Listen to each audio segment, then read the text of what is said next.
Good morning, good evening, good afternoon, and welcome to the Digitally Uploaded Podcast. My name is Alan, and I'm going to be your host today. Isn't that exciting? Yes, it is. Yay! Yeah, Matt's here too. Hello, Matt. Hello, Alan. How you doing? I'm alive. Everything's great. It's great. It's a wonderful Saturday morning here in sunny old Melbourne, and it's real cold. I'm sitting here in a onesie with a cup of coffee, and I'm very happy with my life at the moment, to be quite honest. Oh, that's good. I mean, I don't know how coherent I'm going to be today. Unfortunately, yesterday was my birthday, so I played a game where I lined up as many bottles of beer and wine as possible, and they look like little soldiers. And this morning, it looks like I'm Napoleon after invading Russia, and they're all dead. So wow. Oh. So I don't. Did you give them little coats? I did. That's pleasant. It was cold. I can respect that.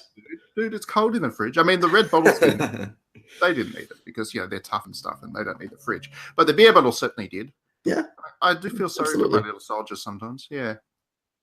This is just getting very strange very quickly. I feel like you and I have had a very different experience over the last couple of days because I've been playing a lot of the big old NHL, which is pretty fun. I'm enjoying it so far. Like the beta just is about to close up by this point that you're hearing this. It's closed up for a couple of days at this point. So yeah, I've been playing that a lot, and that's been sort of like the little downtime game that I've been having, just destroying people online as I should with my beloved Flames. Is it fun? It's a very fun game. They've fixed some of the skating. Whack a puck around. You do get to whack a puck around. That is correct. They've fixed a lot of like little things. The last NHL game that I played was 17, and I do like every 2 years I buy a new one, like with FIFA, because I just don't feel like they change enough every year to justify $100 Australian. So yeah, it's been pretty good so far. Honestly, I would say if you are interested in hockey at all, this is the one that you should probably be looking into. There's a couple of modes as well that are fairly casual, like the 1-on-1 mode, the 3-on-3. And the sort of mascot mode, which I believe was in last year as well, but get the new one. You generally want to avoid getting year-old sports games just because they don't get supported at all anymore after a certain point, and no one plays them online. So yeah, it's fun. It's been ages since I played an NHL game. I think the last one I played might have even been as far back as the PS3. Which they've changed a lot. I actually like the sport, but for me the controls of those games are getting too complex. So the thing I liked about the last NHL game that I did play was you were able to customize the controls right down to Super NES style controls, actually, if you wanted to, where it was just like You're one of those people. Yes, I'm one of those people. You're playing the game wrong. Alan, I'm allowed to play the game however I want. And you're just going to lose every single time. I don't play online. I just play AI. Yeah, I beat even AI pretty good. Oh, God. That upsets me. Everything about so for those of you who don't understand what the NHL controls are, your right stick is your stick control and is used for pretty much everything. And then you have like poke check and like various checks and it's all like, it's nothing like any other sports game. Like it's not like FIFA where there's a button to hit where you shoot. Like you have to use a stick, which I think is awesome because it makes a lot of sense for that sport. But yeah, I guess. Also, the button menu actually looks like like a flight control manual. And it does also look a bit like a flight control manual. And at least when I was learning how to play 16 ages and ages ago, I was very confused. So I understand the pain. However, it's worth it.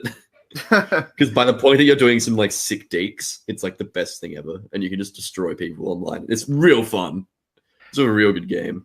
Sick deeks. Yeah, especially in Australia where no one knows how to play the game. So there's just like a bunch of people who have no idea what hockey is picking the Pittsburgh Penguins and then being like, why am I winning? It's really fun. They're not doing sick deeks enough. They're not doing enough sick deeks, Matt. Like, obviously. It's very clear. Should we deek into Dead or Alive quickly? Yes. My exciting bit of news for the week, or I guess bit of news for the week. It's not really that exciting because Koei Tecmo seems to have this thing with Dead or Alive where they keep trying to screw it up as much as possible. They announced 2 new characters. One, my wife was actually quite happy to see because it was Rig, and she likes Rig. He's her favorite character. So good that he's back, I guess. The other one is a new character, and surprise, surprise, it's a dude. His name's Miguel, and he looks like Maxi from Soul Calibur. And he's like a street fighter, and he does headbutts and all kinds of dirty stuff. So yeah, Wait, his name's Miguel? Miguel, is it Miguel? I think it's No, because Miguel. Miguel's from Tekken. Maybe he Miguel's looks the angry like Miguel. Spanish man. Tekken, yeah. Well, yeah, he just looks That's like Diego. Sorry. Diego. There you go. There you go. So he's like the angry, the generic angry Spanish dude, and this time it's Diego, and he looks like Miguel or Maxi or whatever. But yeah, it's weird because now we're up to like 10 characters, and so far 8 of them have been dudes. So yeah, Dead or Alive is different now. It is. Definitely different. I can only assume that like they're holding all this stuff back for Tokyo Game Show, and they're just gonna release it all in like a deluge. Yeah, there's gonna be like, so here's 15 new women characters, and they've all got like ridiculously skimpy swimsuits, and we were all just bluffing when we were doing all that stuff for the Western community and pretending it was all about the violence. It's weird. It's so weird what they're doing with Dead or Alive. I just can't wait. I want it to be good. I want it to be good. I can't wait to play as not Chris Redfield, Bayman. Oh, yes. I just want him in the game so I can mock him and punch boulders. Well, they haven't even announced him, and he's the best dude. I like Bayman. He's my favorite of the men. And they haven't even announced him yet. And yeah, well, they're just... That's just an absolute disaster. It is. It is. It's terrible. Well, on that note, we'll go a little bit to a music, and we'll come back and start talking about some stuff that has been on the tweet sphere for a while now, I feel. Matt, what's the Miku song? I have no idea yet. We're gonna edit this in after finishing recording. It's gonna be a Miku song, and it's gonna be one that I'm sure will annoy Alan. But it's gonna annoy me. So it's really gonna annoy me. All right.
Let's go. Where we dropping, boys? All right, so that's my really, really clever introduction into a little bit of a discussion about a game that Matt hates with a passion, and I think is kind of just okay. So recently, like, if you have been paying attention to Twitter or anything like that, you probably would have seen the news article that recently popped up saying that Fortnite made me a drug addict. And yeah, that's an article. It's definitely an article. It was someone wrote it and paid people to make up stories. That's all right. So for those of you who haven't seen this, it's essentially just this article written by someone who's very clearly against video games in general, and how this 17-year-old boy almost committed suicide and was a drug addict because of Fortnite. The idea behind it being that his friends told him that he should try speed to keep playing Fortnite, which then led him to being addicted to speed. And then he tried to kill it. Yeah, it raises numerous questions from the get-go. Because A, how does he get access to this? B, parenting, why? And C, like, why would you then like write this article about it instead of like seeing professionals? Yeah, I don't know.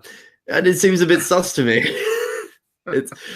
I think so. Matt and I have been sort of butting heads over this for quite some time, and I say butting heads in the most like blasé way possible because it's not really an argument. It's just we're arguing the same thing but on different points. Yeah. So yeah, I mean, I think the thing is, we both agree that the article's terrible. Oh yes, yeah. The article is absolutely trash fire. It's very, very strange to read.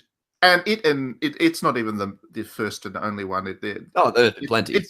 It's the latest in a long line of them, and I think we're both pretty tired about the way that games like Fortnite, as the new popular thing, I guess, is being treated in the media. That's pretty. It attracts attention of idiots. It does, and it creates all these articles about Fortnite being addictive, and the World Health Organization classing video game addiction as a thing, which everybody immediately then associated with Fortnite because it's the popular game at the moment. It's the big thing. Yeah, it's like a thing like 2 years ago. Exactly. I mean, all of this stuff is a ongoing conversation, and every time a new article pops up about this, Alan and I end up yelling at each other about it. Because the thing is, we agree, but we agree for different reasons. Yeah. The thing that kind of annoys me is that these articles take the conversation away from the actual conversation we should be having about video game addiction, and Fortnite as a game that people play a lot of. I think that, firstly, I think that video game addiction is a thing. I don't necessarily believe the World Health Organization has defined it properly, and I don't necessarily believe that it has been helpful in that discussion. But there is definitely I mean, everybody knows that it's possible for video games for people to take them too far, right? Yeah. Absolutely. Like everything. That's the issue. Absolutely everything. You can get way too addicted to just about everything, and I'm sure that at some point people are going to have an intervention with me for my Hatsune Miku figure collection. It doesn't matter what your hobby is, you can take it too far, and that's so. The fact that they're creating all these articles about stuff and giving people an excuse to dismiss it makes me a heroin addict, Matt. The thing I play D.Va in Overwatch. I'm a heroin addict. Because these articles are bad. They give people an excuse to ignore them, right? And then ignore everything else to do with them. So all the genuine cases of video game addiction and whatever, people are like, whatever, that's nonsense, because there are nonsense articles out there about it, which is really bad. And the other thing that really kind of frustrates me is the way the conversation's been built up about the link between video games and addictive things like gambling. Because, amongst other things, the way that loot boxes were treated, for example. Thank God that's a dying trend. Well, the thing is, people think that, once you kill loot boxes, you've killed the gambling side of video games. And that's not true either. I might probably be one of the few journalists that's actually been to an actual convention for actual gambling, for reasons unrelated to my journalism or my games journalism. For other journalism, I actually had to go to one of these conferences once a couple of years ago. And the conversations that they have at those conferences are exactly the same as the kind of conversations that people have about video games in game development conferences as well, and industry events. So that link is there. And I didn't really think about it too much until it just kept popping up, and loot boxes, and then people are treating loot boxes as though they're the only example of gambling in the video game industry. But if you look at a game like Fortnite, the actual mechanics of the gameplay itself are built in the same way that the mechanics of the games in gambling are built. And when you go to a gambling game, you don't just throw money in and hope to win. There's interactivity in there, and the way that the gambling industry works is to make that interactivity compelling enough that you keep playing above and beyond the money that you're throwing into the machine to try and win. So yeah, we need to have that conversation, but we can't have that conversation because, again, there's all these really shitty articles popping up that give people an excuse to ignore them, ignore this whole issue, and that's where it annoys me. Yeah, absolutely. Well, like, I don't think that Fortnite is necessarily gambling. I understand where you're coming from, but I don't think it is gambling because most of it is skill-based. And I understand like the retention strategy that they have is similar, but I would not consider it to be on that level. Well, Alan, you do know that poker is a gambling game, right? Yes, but I also poker is very heavily skill-based. You know, gambling games are, poker machines don't have much skill, but there are a lot of gambling games that do have quite a bit of skill involved as well. Yeah, I'd say like if you're playing, there's no real way to make this like a reasonable sort of correlation between the two of them, because you can't really play Fortnite in person with someone else and watch them.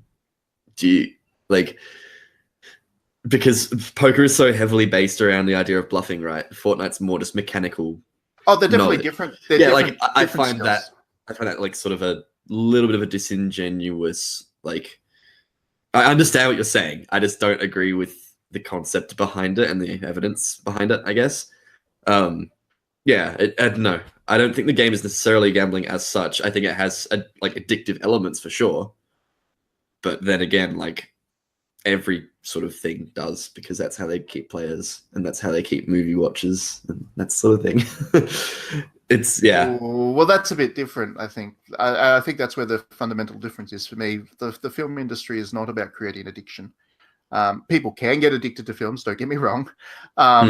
And people do, and you can get very unhealthily addicted to films as well. And the film industry actually had these same issues or similar issues in terms of the way that media villainized it back when it was kind of the dominant form of entertainment for kids. I feel like every single form of media that isn't print media has been villainized at some point. Well, it's you go far enough back, and literature was. Sorry, I meant like newspaper media sort of thing. Well, whatever is the most popular media for the youth at the time tends to get villainized. So it's fun to hate on things people don't understand. The film industry had this. The film industry definitely had this, but the films are not made to be addictive. Actually, the entire industry works around getting you to watch as many different films as possible, as opposed to watching the same film over and over and over and over again.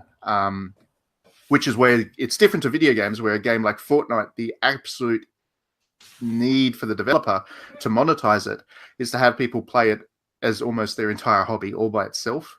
So that is a difference, and that is where the kind of the actual gambling from the gambling industry mechanics come in, where they want you playing one game and just one game. And everything about the game is structured in a way to encourage you not to play something else. Yeah. So that is scary for me, because that is beyond, you can talk about other stuff as well, like it leads to too much content and all that kind of stuff, an approach to games that's content rather than art driven. And that's a different discussion. But beyond everything else, the way that these games are structured to try and keep you playing the one game forever is concerning to me. And it's not just Fortnite. League of Legends obviously does the same thing. Call of Duty every does the same thing. Big multiplayer game at this point does it, because they're all fighting for the same marketplace. Exactly. Yeah. So I'm not picking on Fortnite here, but I'm just saying that the industry Insert itself. joke about cultural Marxism here. Equal distribution of the players. Yeah, I'm just my concern with this industry is that core gambling inspired idea of keeping people playing the one game. I think that we need to have a good discussion about that. We can't have a good discussion about that because the media is too busy making up stories about Fortnite turning you into a speed fiend. Yeah, it's dumb. It's real dumb. It's dumb. It's very dumb. And that's the argument that Matt and I have regularly. The argument that ends up not being an argument is just kind of like, yeah, it's stupid. It's stupid. Yes, we can all agree it's stupid. Yeah. Yeah. And I guess that's pretty much it. That's all we really have to say about that. Let's have some happy music, Alan. You can pick the music now. You know what? Let's have some lovely music. I'm just gonna put Hollow Knight soundtrack in here. Oh, that's a good choice. Yeah.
And wasn't that just pleasant? Hollow Knight's a very, very good game if you haven't played it before. It's currently on Switch, which is how I'm playing it. Very, very good time if you are interested in Metroidvania platformers. And Aussie developed too. And Aussie developed in the big old Adelaide. Yes, of all places. Yeah, the one place in the world where you probably have to make your own games to survive the boredom. I'm from Adelaide, it's fine, I can do this. I've been playing a little bit of a game called Darkest Dungeon recently because they released an update to it. And I immediately stopped playing Darkest Dungeon after about 2 or 3 hours into it and just hating everything, but still liking it. This is the introduction to the topic that we're going to be talking about. It's games that you like but don't ever want to play again.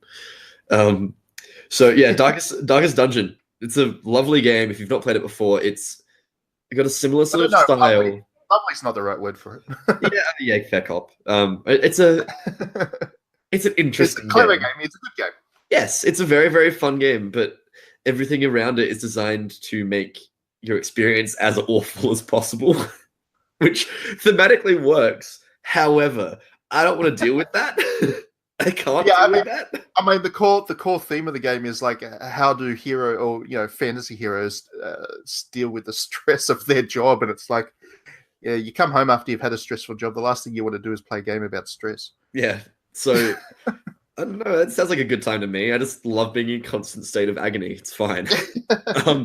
And on that sort of same line of topic, This War of Mine did a similar thing to me, where I just didn't want to play the game anymore. Like, it was really, really good, but oh no, not for my body or my soul. I guess it's like because those are kind of serious themed games. You got to be in a certain mood for them, I guess, is the point. Yeah. And also, like, they're good games and I want to play them more. But I don't. Yeah, I mean, when you come home after a long day or whatever and you just want to play a game to chill out, those kinds of games are difficult because they're not fun in the conventional sense. They're well made, they're good, they're important even. They're arts and stuff. But yeah. They're artsy. And I do like my artsy games, but yeah, I mean, it's not like you think, oh, I'm in the mood for. I'm just really in the mood to just have my emotions crushed. Yeah, exactly. There's a very specific time of that you might be inclined to do that kind of thing, and it's not most days. Yeah, well, I mean, I don't know, Matt, but I just really enjoy the idea of sitting down with like a warm cup of cocoa and just having all of my party die, and then my campaign's over. It's just it's really fun. It makes me just feel good inside, You'll probably have the same response to 1979 Revolution if you play it, and you should play it. It's I did see a review of that. I might check it out. I saw it in the Switch store, but I don't know if I'll buy it for a while. Yeah, it's an absolutely brilliant game, and I've actually had it sitting there on my iPad for years, literally years. And because it was free for at a point for a couple of years ago. Oh, like one of the App Store of the Day thing, yeah. Yeah, exactly. So I downloaded it. I was like, yes, I'm going to play it because everybody keeps raving to me about it, and I know it's going to be good. But the whole concept of the thing was like, yeah, I also know that I'm going to need to take this thing seriously. So I just kept putting it off until I had the chance, I guess, to play it for a review, and. Yeah, I'm glad I did because it is an absolutely brilliant game, and you absolutely should play it because it's a very important topic, and people should know more about that revolution than most people do. And unlike just about any Hollywood film you could watch about the topic, this one actually handles it really well, and is done by people of Iranian descent. So it's actually authentic, and it's not nonsense propaganda and all that kind of stuff. So it's good in that. From that point of view, but yeah, you got to be in the right mood to play it. Yeah, for sure. Actually, this is the part of every podcast that I seem to have with Matt at this point where I recommend that he plays Lisa the Painful. So for those of you who don't know what that game is, it is a sort of Earthboundy game, but it's sort of designed with no chill. So you'll have a party member, and that party member like if you go to bed and try and like heal up and get all your health back and everything, stuff like that, they might just leave. They might just leave you. Like, that's fine. Like, it just happens. And then there's choices in the game where you have to pick between losing an arm and changing your combat system entirely, or losing all of your items, which are incredibly important and needed to like get through the game. And then there's choices where you have to like send one of your party members to go play Russian roulette against another party like against someone else from like another like rival group or whatever, and you actually have to send them through like several times, and there's a very real chance that they'll die, and there's like no consequence other than they die and they're not in your party anymore. So it's just like the game becomes incredibly difficult if you don't like respect the fact that all these things are needed to have a successful like run through of the game, which is awesome. The game's really fun, but I never want to turn it on ever again. Yeah, another one that's kind of similar, I think, is maybe Banner Saga. Yes. Those games are good. I love those games, but I'd never want to actually play them. That soundtrack, though, Austin Wintory, my boy. It's amazing from end to end. I love the art. I love the storytelling. I love the games. I love the way they're designed. I love the music. Everything about them I really like. But again, they're quite quite difficult to play for fun because they require that you make all kinds of really difficult choices, and there's a whole lot of moral philosophy in there. And as that's kind of my topic, I always end up overthinking those games when I play them, and then it becomes tiring to play them. And then I think, why does it not surprise me that you're sitting there like with like your Switch or iPad or something, just like looking at the screen for 25 minutes and it's going like, I can't think about this anymore. Just turning. Yeah, that's pretty much exactly it. And then I go and turn on a Hatsune Miku game, and I'm happy again. But yeah, these games are. I actually don't know if I'm ever going to get to the third one. I'm currently halfway through the second one, I think. And yeah, it's just hard. I think they're amazing, but they're hard. I think the most important thing to actually make a point of is that all these games that we're talking about, except for except for what was the one that I was talking about before? No, it's okay, whatever. All the ones that we're talking about are Kickstarter games, and have been made for people to be upset too. So Banner Saga was probably one of the biggest early successes, I would say, of Kickstarter. It was, yeah. And then Darkest Dungeon was huge, and then This War of Mine was, I think it was for Kickstarter, was it? No, I don't think it was. Or was it? No, I don't think so. I think it was just developed. That's the Polish developer, isn't it? Yeah. 11-bit. I don't know if that one was Kickstarted or not. There might have been a Kickstarter for an expansion or something, because they keep adding to that game and stuff. Oh, the reason I thought there was is because there's a board game now of This War of Mine. The board game. Yeah. Yeah. And that looks really cool as well. And also, it's like something that I will probably want to buy but never touch. Yeah, a bit like the Dark Souls one. I bought the Dark Souls one, never touched it. Actually, it looks good. It's a nice board game. Yeah. Nicely presented. It looks real pretty. Yeah. I guess. I did want to also mention another angle, I guess, to this is games that I really enjoyed or think are amazing and never want to play again. It also includes Persona 5. Because it's 100 hours of my life. Because it's 100 hours long. If you're going to take 100 hours of my life, you have better be something so mind-blowing that it's better than Persona 4. And Persona 5 was not. It is. It's not. It's not. No, you're wrong. You're wrong. It's a really good game. It's a really, really, really good game. It has everything that I should like about the games, and it does. It's got N, which makes me happy. It has good combat. It has good style. It's got a good groove. It's got good art. It's a great game. Tells a good story. Why are you like? Okay, so you're saying literally like this game's perfect?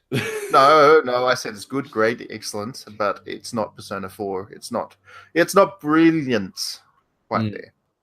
So yeah.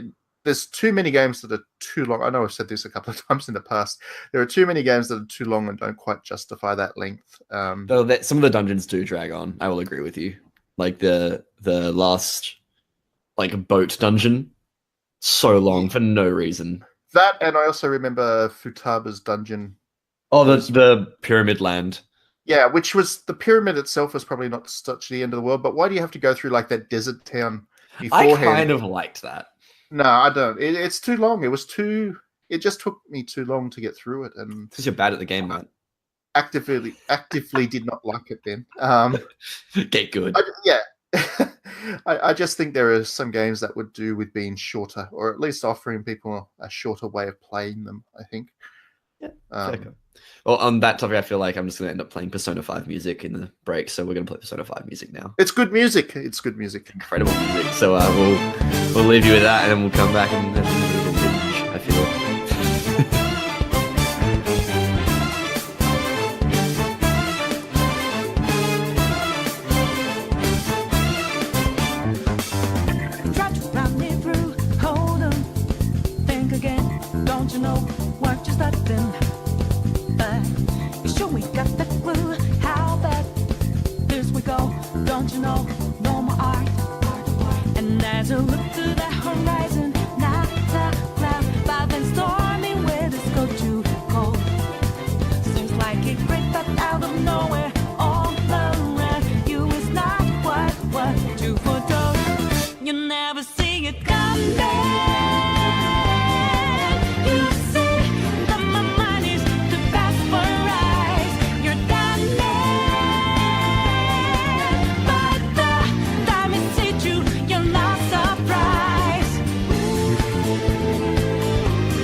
my way, stand out.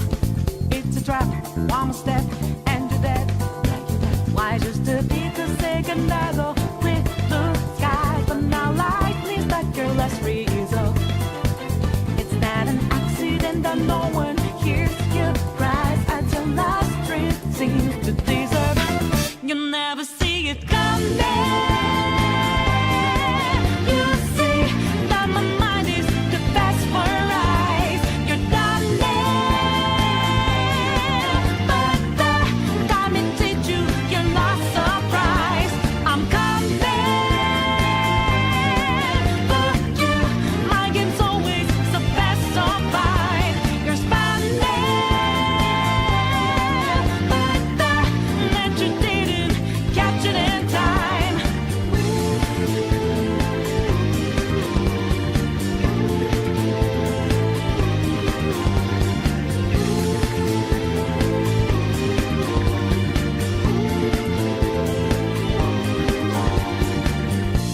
Better think about your game. Are you sure your next move's the right one for you?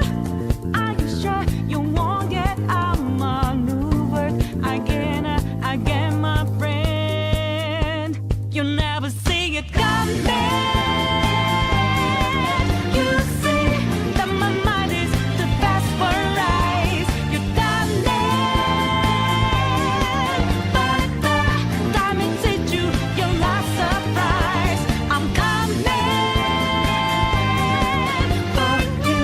My game's always so best, so fine. You're spanning, but the net you didn't catch it in time.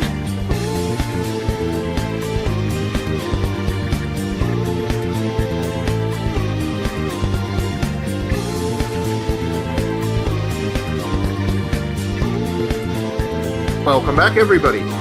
So we're into our last section of the podcast this week, and we are going to talk about stuff. Specifically- Nice. Yes. Specifically, stuff that we will continue buying from our favorite franchises or franchises that we've been playing for a long time, even as we slowly see them degenerate into absolute crapland. And for some reason, we feel a loyalty to those games and series and keep buying them. So the reason that we thought this podcast, or thought of this section, or I did anyway, was because I have bought the recent Harvest Moon on the Nintendo Switch, and it's really not good.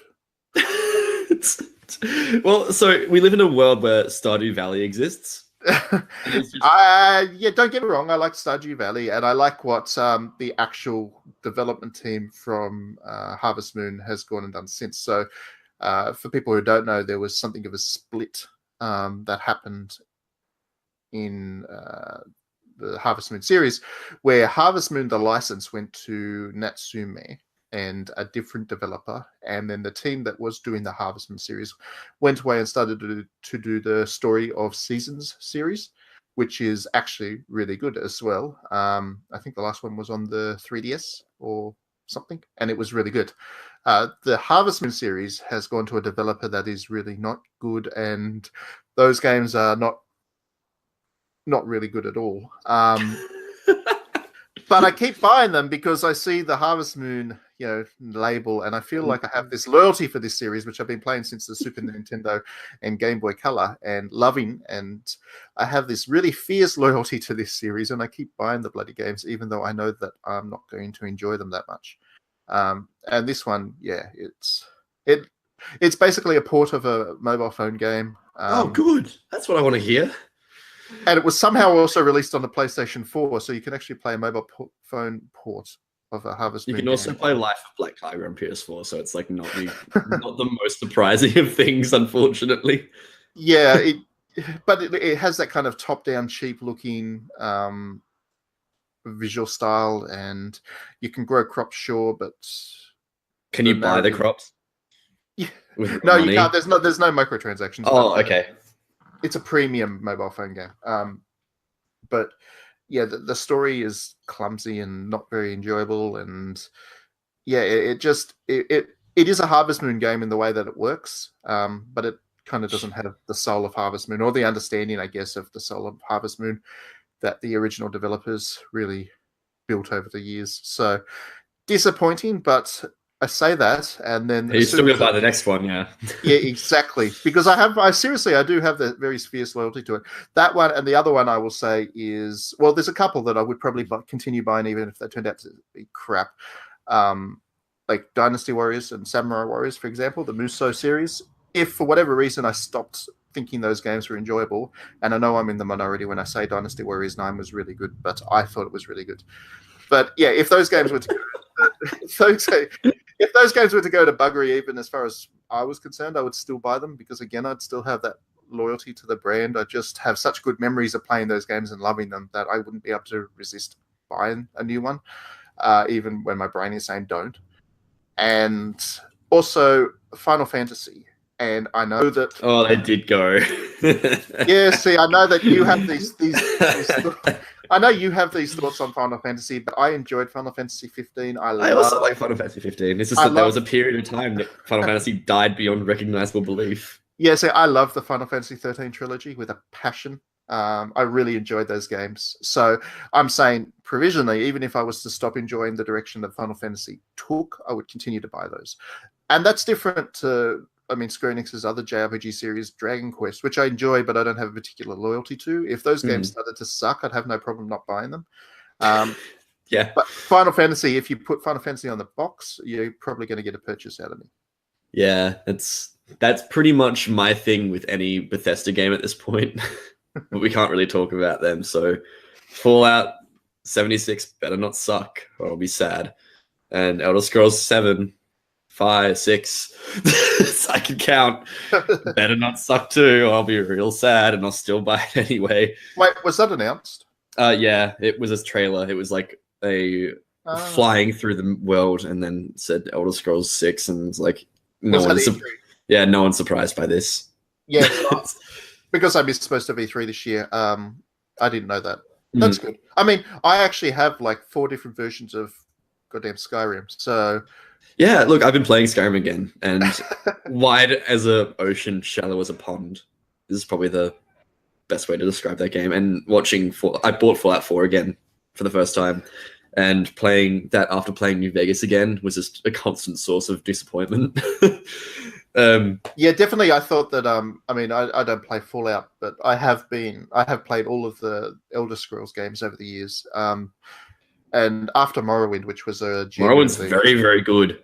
Yeah, Morrowind's an absolute masterpiece. I would also say Oblivion's good, but I thought Oblivion was okay, but Skyrim is just kind of there, and I don't know why I keep buying Skyrim games. Actually, I think because Todd Howard has infested your mind. The thing was, I bought Skyrim on the PS3, which was not the ideal platform. That was the worst platform.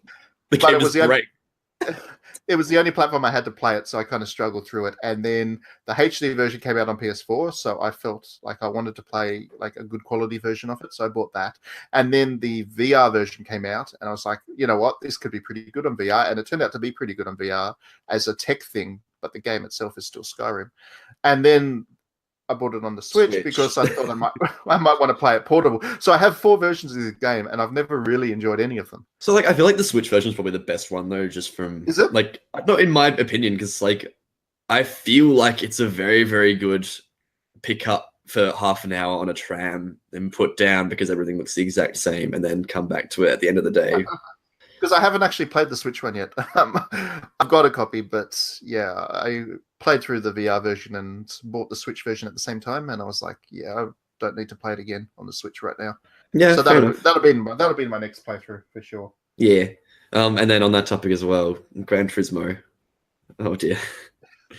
As soon as I remember, so I want to say like 9 or 10 when they announced Gran Turismo 5, and I was a kid who would sit down and do the 24-hour races in Gran Turismo 4.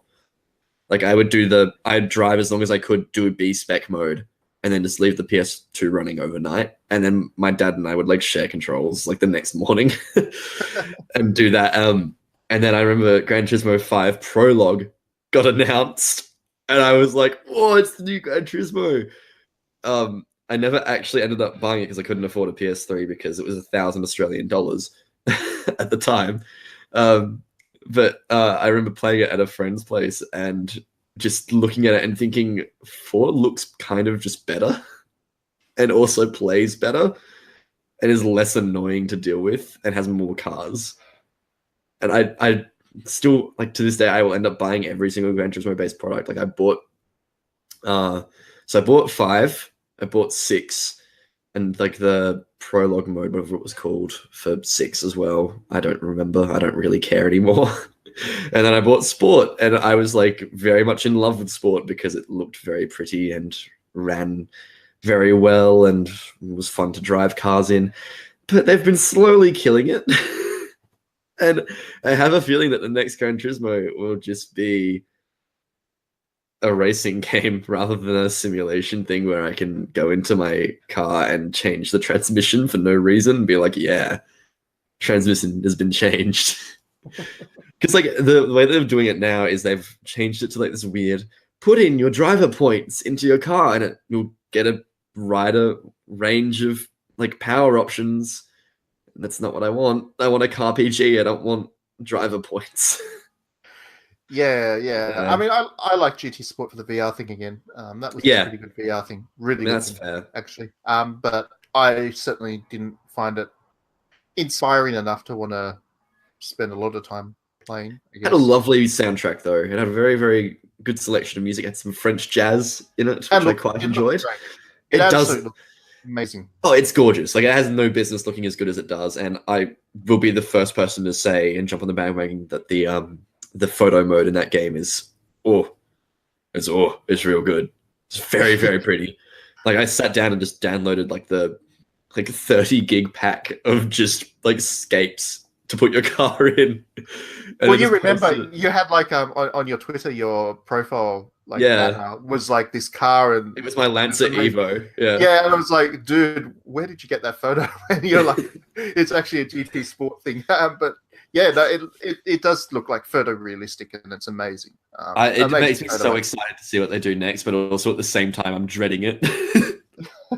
I don't know. I reckon Sony should just release like a photo mode game for GT. Pokemon Snap with cars. Yeah, for like $5 or something. Just they have all the models. Yeah, exactly. They got all that stuff, and that photo mode is Sony's best thing these days in all of its games. It's so good. Yeah. All of its games, they do a great job with that. God of War's one's amazing because you can make Kratos smile. He's a happy boy. He needs this. He needs a moment to smile. It's not his fault.